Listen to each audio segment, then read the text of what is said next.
Buenos días América, buenos días mundo, o buenas tardes. Hoy tarde, me levanté temprano, tipo 4 de la mañana, pero como que estaba mi hermano, el ex cieguito, se puso a charlar 4 de la mañana. 4 de la mañana se puso a charlar, Dios mío.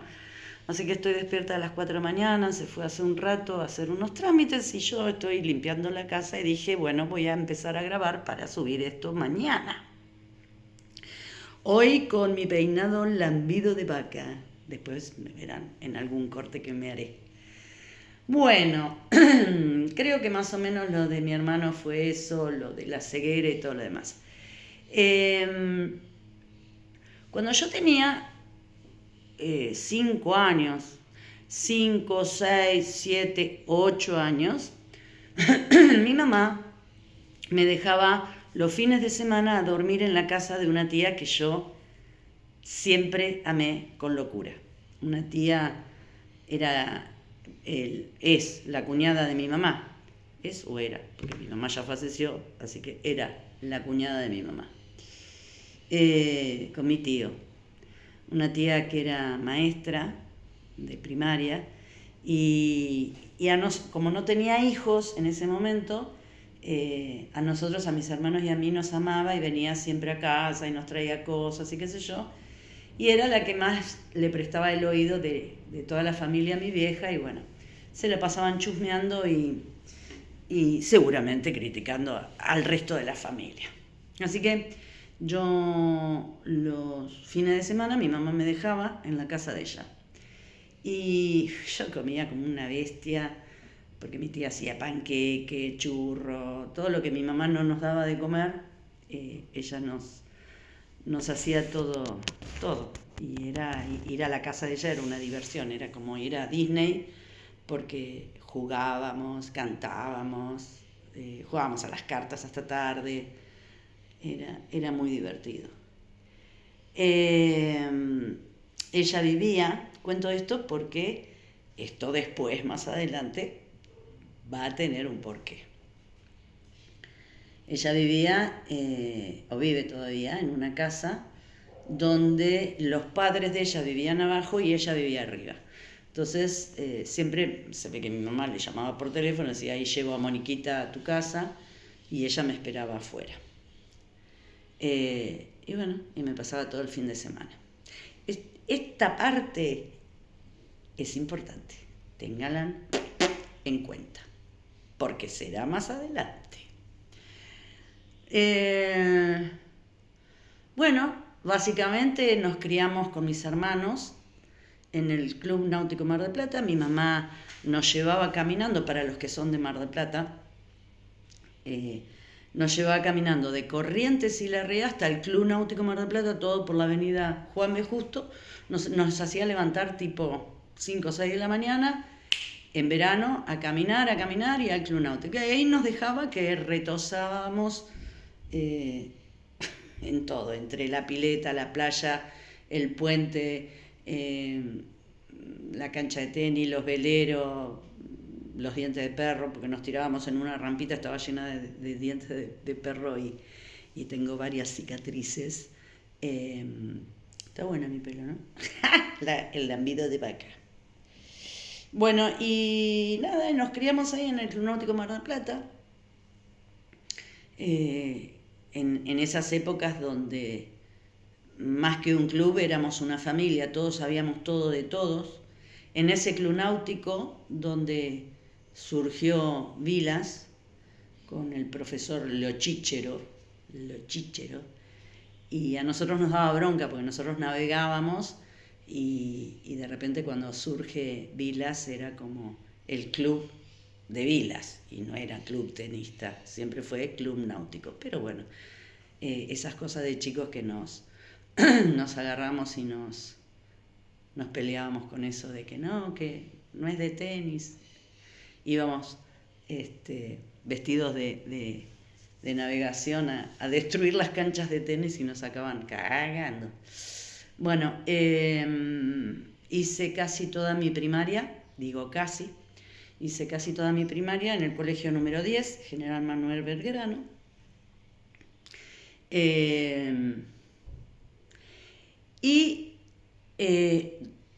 los años 70 creo que fue. Yo estaba, 73, sí, 60, 68, 70, no sé, yo estaba empezando primer grado o segundo grado. Y mi vieja nunca nos dejaba con nadie.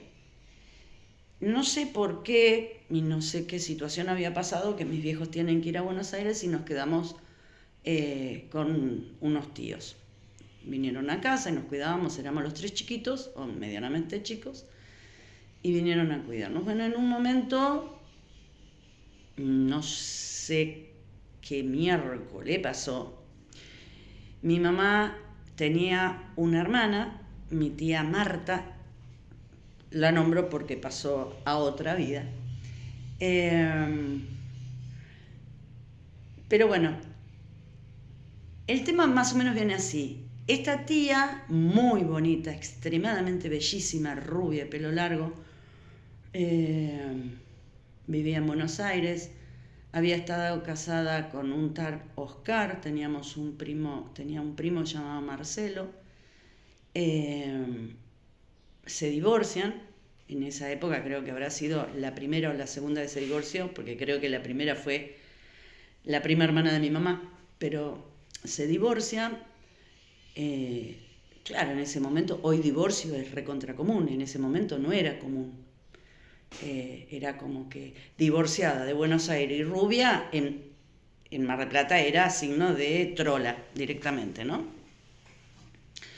Y se casa vía México con un pibe que tenía como 15 años menos que ella, hermoso el pibe, hermoso, y se casan vía México y tienen un nene. El nene se llamaba Nicolás. Y cuando mis viejos habían ido de viaje, no sé qué, suena el teléfono de la casa, atiende una de mis tías, no me acuerdo quién era, de las tías que nos estaban cuidando, y pone así una cara de película de terror. Y hay un despelote que no te puedo explicar lo que fue. Vino mi abuela, mi otra tía a casa, un despelote, qué sé yo, y buscan la forma de llamar a mi vieja, que no sé dónde corno estaba, si estaba en Buenos Aires, no sé dónde estaba. Se ve que llaman a un hotel donde ella se iba a hospedar o lo que fuere, y le dicen que tenían que viajar de urgencia a Mar del Plata.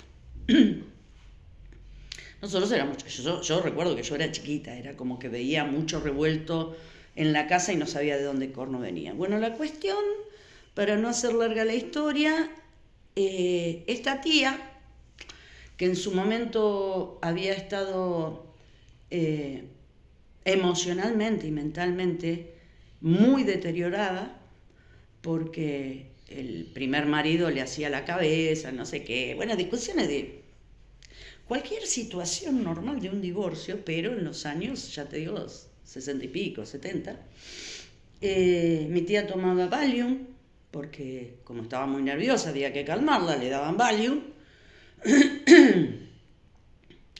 En un momento se ve que se le chispoteó el moño con el Valium, y habrá tomado una copa de vino, alcohol, no sé.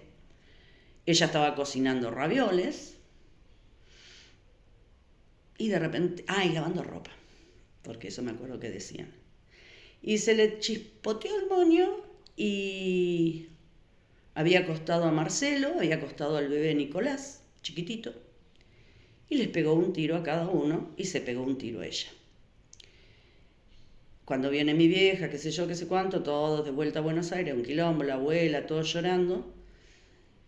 Ella, con tan mala suerte que no se mató, cuando se despierta en el hospital, pregunta por sus hijos. Los médicos le dijeron esta situación. Mi tía, que dijo, no, es imposible esta situación, jamás mataría a mis hijos. Bueno, custodia policial, todo. Pide a mi tía que se vaya, o a mi mamá, le pide a mi mamá y a mi abuela que se vayan de la habitación, estaba con custodia policial. Y le pide todo esto era lo que después obviamente se decía en la familia y se contaba, ¿no? Y le pide a la policía que le alcance un vaso de agua y ella le saca el revólver y se pega otro tiro y finalmente, felizmente, encontró lo que quería, la muerte. Esta tía estaba casada con el cantante Silvestre. O sea que Silvestre en algún lapso de mi vida fue mi tío. Y el hijo Nicolás era de Silvestre. O sea, lo cuento porque él lo contó en algún programa cholulo. Fue cuestionado muchas veces porque, no sé, le dijeron que era loco, que cagaba a palo a las mujeres. La verdad no tengo ni idea. Pero sí sé que el primer hijo que Silvestre perdió fue en manos de mi tía, hermana de mi mamá. Bueno, eso. Un detalle en la historia mía, que yo obviamente después de chiquita, como soy bocona y siempre digo que me sano y estoy sana porque hablo. Cuando fui al colegio lo comenté a todo el mundo como que yo era la supersónica, imagínate, tenía una tía que había cagado a tiro a mis dos primos hermanos y se pegó un tiro ella. Y de esas cosas no se hablan, Moniquita. Me decía mi mamá, me cagaron a pedo, porque la maestra la llamó a mi mamá a ver si lo que yo decía era verdad. Y mi mamá me decía, de esas cosas no se hablan, hay que tapar. Y bueno, acá llegó la loca en la familia esta trastornada, donde la Moni habla. Y como habla, a muchos no les gusta, especialmente a mi familia. Pero lo hago por mí y por mi nena chiquita para sanarla. Bueno, esta es una parte interesante de mi historia que seguirá mañana. Nos vemos.